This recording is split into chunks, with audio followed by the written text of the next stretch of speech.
महाराज जी, एक छोटा सा कर्म मेरे से बन गया कि एक बाइक से मेरी गौरैया चिड़िया का बच्चा खत्म हो गया।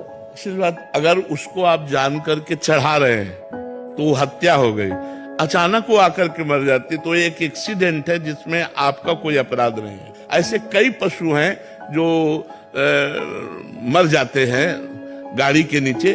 उसमें देखना ये कि अब जैसे गाय बैठी हुई है और आप वहां बैक कर रहे हैं या आप वहां घुमा रहे हैं और उसको चोट पहुंचती तो आप अपराधी हो, आपको देखना चाहिए।